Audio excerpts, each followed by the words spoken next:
Welcome back to SL Tonight. Tonight we're diving into a raw, unfiltered piece of 1950s war comic. The May 1952 issue of Attack, True War Stories, featuring a full battle report on Iwo Jima.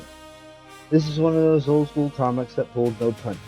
You'll see the chaos of the landing, the brutal fighting, and the human cost, all told in that classic gritty style. But halfway, though, we'll hit something special. Two full pages titled Medal of Honor, the true story of Captain Colin P. Kelly Jr., one of America's earliest heroes of World War II. When we reach those pages, I'm going to step back and allow for an original version of a song called Colin's Last Run. It's a song that supplements the story, and then after that, we'll continue page by page through the rest of the comic. Let's go. Battle Report, Iwo Jima. Scene of the fiercest fighting in the history of the Marine Corps, Iwo Jima has become a heroic symbol of blood, sweat, and tears. Known as the toughest hunk of real estate in the Pacific, it cost over 5,300 lives and 15,000 wounded to secure its tiny expanse. At 6:40 a.m. on February 19, 1944, the Navy begins its shelling of Iwo Jima in preparation for the Marine landing. Order the forward batteries to begin firing. Aye, aye, sir. A moment later, battleships and cruisers start belching steel death. It is D-Day on Iwo Jima. Under cover of intense bombing and shelling, the 4th and 5th Marines come in for a landing. Okay, boys, up the beach and keep your heads down. Funny, the Japs are awfully quiet. All that shelling, bombing, and rocket fire must have stunned them. We'll hear from them. Wait and see. Marines are followed by floating tanks armed with cannon and heavy machine guns. Boom! Behind the tanks comes the second wave of assault troops, and then all hell breaks loose. Boom! It started! Run for cover! Blasted nips, they're hitting us with everything. Mortars, shells, machine guns. In the water, landing craft and supply boats are hit, but that doesn't stop the fighting leathernecks. On shore, Jap mortar fire takes its terrible toll. Hug the terrace, run! Keep down and keep moving. You're asking for it by staying here. Heavily mined, the beach takes its toll of tanks and heavy equipment. Boom! Eat dirt! As the machines continue their grim advance, U.S. air support thickens. Bombs away! Aye! Ah! In spite of desperate resistance, 30,000 men are landed by nightfall, and more are coming. What kind of place is this? It's all pillboxes, rocks, and forts. Those Japs didn't put up one crummy building. Yeah, that's the trouble with this lousy island. There ain't no place to rest. It's all front. That's right, this is worse than the canal. I know, I was there. While on the sea, the Navy was having its own troubles aboard the Bismarck Sea, a light escort carrier. Jap plane coming fast on the beam. Whoa! It's coming too fast. We haven't time to fire. It's kamikaze. He's going to blow right into us. The suicide plane hits the side of the carrier in a tremendous explosion. Instantly, firefighters go to work on the stricken carrier. Get the water curtains and sprinklers on. There won't be too much help. The fire main was damaged. Seconds later, another frightful explosion occurs. Boom! 25 minutes later, orders are given to abandon the ship, now a mass of flame. Prepare to abandon ship. Throw all rafts over the side and break out all rafts in the planes on the deck. Keep together, men. It'll be easier for the rescue boats to find you. Seconds after the last man is off, the final explosion blows the Bismarck Sea to bits. Boom! There she goes. She was a great ship. Those dirty nips will pay for this. On the island, the Marines continued their desperate assault.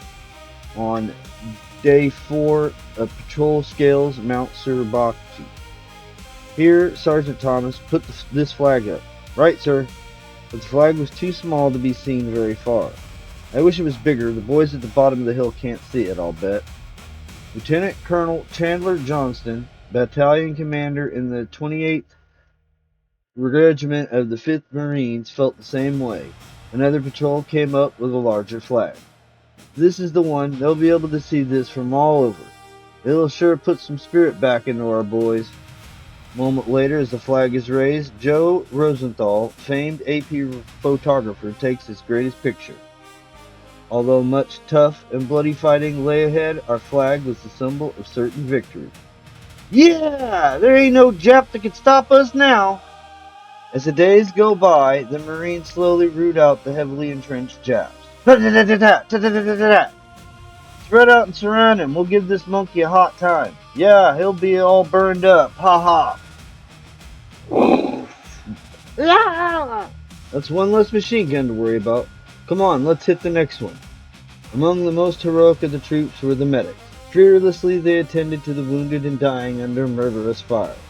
Hey, look at those guys up there. They're going to draw fire. Get down, you idiots. A second later, boom! I knew it. Grab stretchers. Let's go get them. Blasted fools should have known better. Under heavy fire, the medics go to the aid of the injured men. Jumpin' Jehoshaphat. Can't those Japs see these red crosses? Haven't you learned yet they don't mean anything to those goops? Come on. Miraculously, they reach the top alive. Okay, pal, we'll have you fixed up in a jiffy. You sure asked for it. What were you doing up here anyway? We were an artillery observation post. And how can you see nips on this blasted island if you don't stick your head up? At the end of 3 weeks, the island was almost ours. For the Japs, there was no withdrawal, no retreat. In desperation, they resorted to bonsai charges. Bonsai! Bonsai! Okay, boys, this is it. Let them have it. Pow, pow, pow, pow, pow! Come on, let's chase these rats off this piece of real estate. Kier, American! Kier! Kier! For the Emperor! We die for the Emperor! Ah! We'll show you how to die, alright. A moment later, the bonsai charge is over, a failure, and the Marines move on to take the cave. You see the slightest movement, let them have it. Don't worry, I don't trust these monkeys. But there is no fight left in the Japs. No fight! No fight! You better if you know what's good for you. A few days later, resistance finally comes to an end.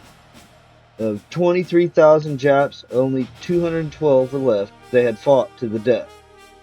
The Marine casualties had been frightfully high, too, but it was a price that had to be paid to secure the island. Iwo Jima was a key step in the advance towards Japan. The Marines once again had landed, and the situation was well in hand. Yeah. Frogmen to the rescue. Least publicized and most daring of all Navy personnel are the steel-nerved underwater demolition teams, better known as frogmen. Rigidly trained experts, they rendered untold assistance on the Normandy beachheads and in the island landings. This is the startling story of a UDT rescue in the Pacific. Aboard a Navy cruiser off Saipan, May 1944. Sir, there's a small boat drifting towards us. I see it. Must be an aviator that was shot down. Stand by to pick up small boat off port bow. Aye, sir. When the lone survivor in the tiny craft is picked up, the sailors get a surprise. It's a civilian. How did he get out here? Taken to the hospital. He needs medical attention. I don't get it. A white man alone in a boat coming from those Jap-infested islands? Yeah, it beats me. In the ship's hospital, the stranger is revived enough to talk. I'm Simon Banner. I was in charge of a missionary school on Saipan. The teachers and children are captives of the Japanese. How did you escape? I managed to get away into the jungle. Through the natives, I got word that there was an American ship in these waters, and I tried to find you. You did, but I'm afraid we can't help the others. You must. The Japs are preparing to kill all prisoners. There are women and children. You must help them. We'd like to, but there is no way for us to land. Sir, what about the UDT? Say, that's an idea. And at the same time, we could get some knowledge of landing operations. We'll try it. Thank God. May they still be alive. 2 hours later, a small landing craft heads towards the hostile shore. Alright, boys, get ready. We're just about as far in as we can go. Yes, sir. We're set. 400 yards offshore, the frogmen slip into the warm Pacific water. Good luck. Get a Jap for me. So long. Be seeing you. Swiftly, they swim underwater, their equipment above them in float packs. Minutes later, they step on the dangerous enemy shore. Okay, fellows, let's get this stuff unpacked. Those Japs are going to get the surprise of their lives. If they did anything to those kids and women, okay, cut the gab and let's go. Instructions say we go straight in. inland. This is a job for the Marines. We have to land and take the island too. Shut up. This place is crawling with nips. You're asking for a bullet in the back. Quickly, they cover the 3 miles to the village where the hostages are being held. Look at that guard. He's so sure there's no chance of an attack, he's even patrolling. They don't think there's an American fighting man in 1,000 miles. We'll split up. As far as I can see, there are only 2 sentries, Joe. You take one, Lefty, the other. We'll get the barracks. Check. Silently, Joe slips up on the sentry like a man from another world. Me, very sleepy. A devil! But before the frightened guard could sound the alarm, now you can see what the real devil looks like. With the guards out of the way, the other frogmen go to work. These Japs are in for a rude awakening. Yeah, set the fuse. Hope there isn't another garrison nearby. If there is, we're sunk. So what? You were trained to swim underwater. Come on! Seconds later, the prisoners must be in the stockade. Keep us covered, Sam. You don't have any trouble. Nobody's left alive after that blow-off. By a miracle, the hostages still survive. We're here to take you off the island. Do you think you can make the shore? Thank God. Our prayers have been answered. Just lead the way. We gotta hurry. That explosion is liable to bring the others. Go as fast as you like. We'll keep up no matter what happens. Fortune is with them until they reach the shore. Lieutenant, we're in trouble. 2 landing barges full of Japs came in while you were gone. They're preparing to land troops. Blast it. I knew our luck was too good to last. I couldn't radio the ship, sir. They've been down on us like a ton of bricks. Yeah, this is a pretty kettle of fish. We can't stay here. What are your orders, sir? We're UDT men, aren't we? Those are landing craft, aren't they? What are we waiting for? Well, not a handwritten grave invitation. As eels, they slide into the water. And, like fish, swim towards the Japanese craft, towing their deadly explosives behind them. Working at top speed, they attack explosive charges beneath the unsuspecting enemy boats. Setting their time fuses, they speed back to shore and, like dripping monsters in the deep, join the others. All set. Did the others get back yet? A couple minutes ago, we're getting the rubber boats ready.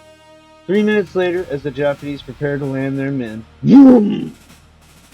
Are we going to take them out to the cruiser and the rubber boats? Yes. If we can get away from shore before surprise is worn off, we might make it. There'll be a dozen Jap patrols down here after that blast. We got to work fast. Yeah, and it'll probably pull the Jap destroyer that escorted those landing craft in too. As they shove off, the Japanese pour from the jungle. Fire! Americans escape! Yeah! Get these balloons moving or we're dead ducks. Out of the reach of the shore fire, they run into a new menace. It's a Jap destroyer. We're goners. Keep going. We can't leave the women and kids down. But just as they're about to give up all hope, a shell from the cruiser. They were watching. We're saved. A direct hit. Next time I see those gunners, I'll kiss them. And so the amazing rescue of the missionaries and the children was accomplished by a combination of supreme bravery and high skill. The frogmen had proved their worth again. The end.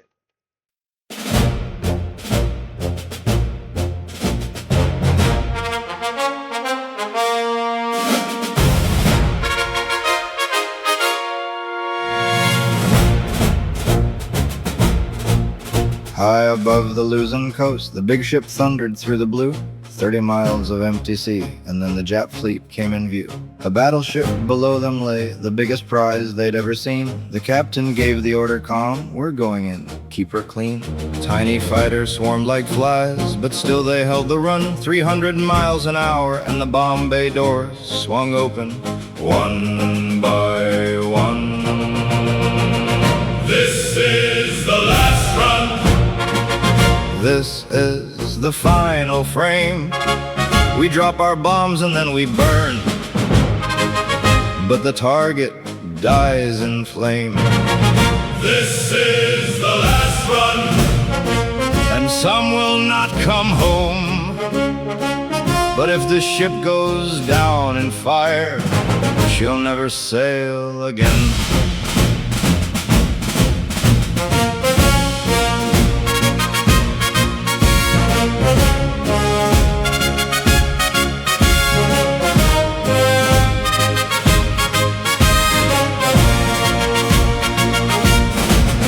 Zeros came came in hard and fast. The bullets tore the sky. The gunners answered back in kind, while death went screaming by. The captain held her steady, though the plane was coming apart. He gave the order one last time: Bail out, save your hearts. Some made it to the silk, some never left their guns, but the captain stayed behind and flew her straight into the sun. They say he never made a sound, he never broke or cried. He gave his life so others might still make it back alive. This was his last run. This was his final stand. He bought the ship with his own blood and wrote his name in sand. This was his last run. Now let the story be told of the man who flew into the fire and never let her go.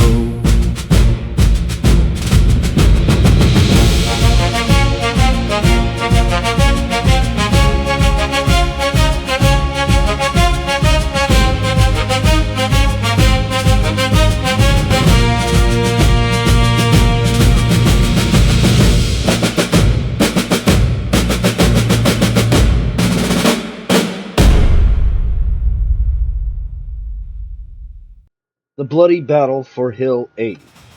Hang on, Professor, we gotta hang on. We must cover the company's retreat, Chuck.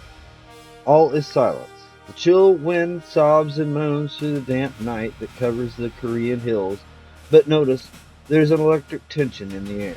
A tension that is the front line soldier's barometer of danger. Soon, all too soon, will come the bloody battle for Hill 80. High school kids have walked farther and climbed higher to go on a school picnic. But this was no picnic. This was Hill 80. Okay, men, take 5. What's the matter, Professor? Can't you take it? My body temperature is no criterion of my stamina. You're pretty fancy with those $2 words of yours. How come you ain't no officer? Does it matter? I'm in the Army. I do what I'm told to do, tough or not. Brother, yes, Sarge, the kid here thinks this is tough. It is tough, but it'd be a lot tougher if the commies had beaten us to the top. And they'd like that. Whoever controls this hill controls the motion bridge down there.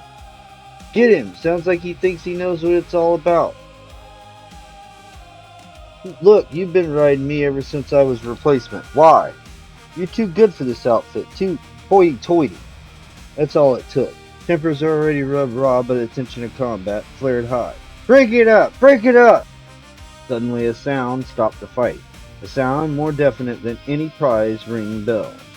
Sniper! The Reds, let's shag! Personal enmities forgotten, the men of Company A dashed for the top of the hill. Come on, you dirt hounds! The 24th's done it again! And come they did. The communists also had plans for Hill 80. Can't dig a hole in rock. You will when those Reds start coming at you. Men were dying, were to die, all for Hill 80. The key to the Mojin Bridge. Boom! Bra-da-ta-ta-ta-ta-ta-ta-ta. The Mojin Bridge, a mound of dirt and rock, absolutely worthless. But the communists had to have it if their heralded offense was to take place on schedule, and men of our fighting 24th Division had to take it. The uneven fight continued. I wonder if I ought to apologize for losing my temper. The dumb jerk. Well, this is over, and then I'll really show him. Those crazy devils can't hit the side of a barn. Couple hours till dark. If we can hold off until then, we'll be okay. Swell theory. Hope they understand it. Maybe they don't, but no man likes to fight when he can't see what he's fighting. How's it going? Can't kick. Have a charge, Sarge. Look out! Here they come! Boom! Boom! Boom! For an hour, the suicidal attack continued.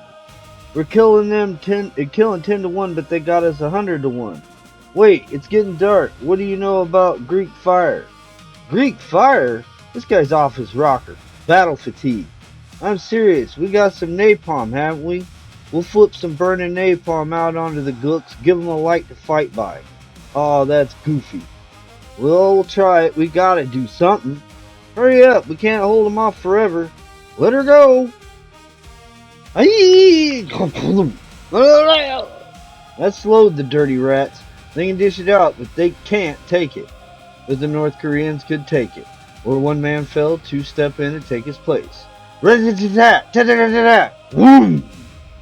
We gotta withdraw. They're chopping us to pieces. Destroy everything you can't carry. Ugh. Chuck, the lads are going to need a little rear guard action. Are you game? Game as you are, Professor. Then, while the banshees of death howled around their ears, the remnants of the heroic company pulled out. Good luck, you crazy devils. Without covering fire, we'll never get our wounded out. My eyes! I can't see! Then, in a momentary lull, when the Reds prepare to overwhelm the two, hold on to my waist. Move your feet with mine. We'll be okay. Take that, you sons. Take that! Professor, are you hit? He had been hit, but he wouldn't admit it. Hours of agony later. Catch him. He's fallen. I can't see. My eyes. Hours, or was it days later? Greek fire. Why, that's as modern as napalm. Have a chaw, Professor. Don't mind if I do. This is but one incident, unsung, unheralded. A hill that was taken and lost, but one that will be taken again, and a true story of a friendship forged in the hell heat of battle. The end. No man truly knows himself until he walks side by side with the great reaper. Sudden death. Captain Dawn was no exception. But could he face up to the truth? Born one afternoon in the blue hell that was the high sky over Berlin. After all, it led to one inescapable fact: he had no chance to be a hero. The alarm. Abandoned ship. My shooter's okay, but the upper turret gunner's all shot up. I'll change with him. Give the poor kid a chance. The story, which really happened, started with the arrival of replacement crews for the 100th Bomb Group. Famous Bloody Hudron. Crummy looking dump. Listen to the junior birdman. He doesn't know what crummy is. Short time later in the mess hall. Heh, these potatoes are half raw and the meat's burned. Shut up, big shot. You don't have to eat, you know. It's meat, isn't it? They're potatoes, aren't they? And that's the way it went. And Lieutenant Don was off on the wrong foot and never quite got back into step. That's him. Ain't got a mission in yet, but tries to tell you all about how to fly 'em. Hate to be on a crew of his. He's a hoodoo if I ever seen one. And in the officers' club, he's a stuck-up character. Who was unlucky enough to get him? We'll probably have to draw straws. Loser takes him on. Why? Why should one man seem to go out of his way to antagonize the very men whose help and companionship he'd need the most? Here we go again, same old story. No matter how hard I try, I just don't get along with people. Suddenly, sweeping in low from over the wash. Suddenly, as another stuka dropped in a screaming terror dive, flaming seconds later. Then, as suddenly as the sneak attack came, it was over. Who manned the turret and got this Jerry? It was quick thinking. If I say I did, they'll think I'm a glory hunter. Better keep quiet.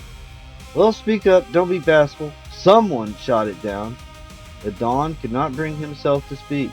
Later in the officers' club. My name's Bert Carnes. Guess I'll be flying with you. Oh yes, I was thinking about shooting that Jerry down.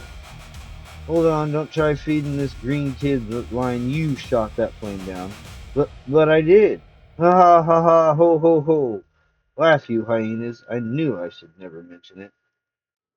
And so, Don was now not only a misfit and unpopular, but was also tagged a glory hunter, an Air Force term of disgrace. And then his indoctrination period was ended. He was ready to fly his first combat mission. Steady, steady, you're on course, pilot. And his second, they're Americana gangsters. Next, Wilhelmshaven. Teal.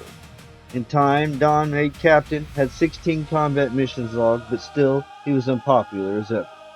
Black loves big bombers, fighters do too. 51 boys, where are you? Berlin tomorrow, might as well hit the sack, no fun here for me. 9 more missions to go. I can't decide which I want to end most. The missions or the way I'm treated here. Berlin! The Kraut will hit us with everything but the kitchen sink. Let's go! This is the big one! And a big one it was. The heavy bomber had barely crossed the English Channel when, bandits! 11 o'clock high! Surviving the suicidal attacks of Goering's Yellow Nose Boys, the plane of the 3rd Division pushed on, into flak. And then it happened. Navigator to pilot, Jimmy got it, I'm hurt, badly, now what? Pilot to navigator will jettison bombs, try for channel. Try they did, but 3 scavengers of the Reich had other ideas. The 3rd motor was blasted, the fighters pulled away, confident that the men in the Ace B-17 would spend that night in Stalag Luft 3. The coupled bombers slowly lost altitude. Banded ship, I'll ride it in, all crewmen abandoned ship, over and out. I'll trade, give the kid a chance, I'll ride the plane on in with the pilot. Moments later, men tumbled from the stricken bomber. One by one, their white chutes blossomed, all save one, that of the upper turret gunner. Aye! Then one of those insane miracles that happen only in combat happened. The plane made it safely back to England. He'll live, but the rest of my crew is gone. It's tough. You did the right thing. You couldn't know your plane would hold together this long. But his crew wasn't lost. They landed, were immediately contacted by the underground, and that very evening were on their way back to England via submarine. Incredible, but here we are. A certain Captain Don gave the turret gunner his defective parachute. I saw him switch the 2 chutes. I saw a man smashed to death because the chute didn't open. Word of all this, of course, spread rapidly. Rotten coward, gave the kid his wrecked chute. Murdered him, too bad he's gonna pull through. The words buzzed and swarmed like angry wasps within the captain's mind. He lapsed into painful delirium. He's out of his mind. Shocked, aggravated by his wounds. What he's babbling about? Get my fatigue notebook. Hurt. I was hurt. Going to die. Get a kid good shoot. My shoot. Look out. Bandits. Bandits. The doctor stayed on through the night. Then, in the sullen English dawn, so the captain was a hero. Everyone is wrong about it. Good Lord, a crash. And so, blasted out of existence was the one man who knew the truth about the switched parachutes. The captain's last chance was gone. But wait, was it? Later that day, the doctor's last notes on combat fatigue. His farewell to... Wait, what's this? The nurse rushed from the doctor's office and... You could have checked. You ought to be ashamed. Why, Don's a hero, a real hero, and you're going to tell him so. And they did. Not only with words, but with friendship and the Silver Star. You know which of the 3 Captain Don appreciated most. The end. And that wraps up our read along of the May 1952 attack comic, Iwo Jima and the Powerful True Story of Captain Colin P. Kelly Jr. Kelly sacrificed on December 10, 1941, staying at the controls of his damaged B-17 so his crew could bail out, became one of the first great morale stories of the war. Though early reports had some details wrong, he damaged the light cruiser, not the battleship Buruma. His courage was very real. He was posthumously awarded the Distinguished Service Cross and became a national symbol of selfless heroism in those dark early months after Pearl Harbor. Thanks for watching this one all the way through. If you enjoy these deep dives into old comics and forgotten stories, consider supporting the channel by picking up the SL Tonight Vault collection over on Ko-Fi. Also, you can go to www.sltonight.com. Physical and digital editions of restored anthologies are available now. Well, not physical yet. Link in the description. This is Felix Lubezki for SL Tonight. Stay safe out there and keep the old stories alive.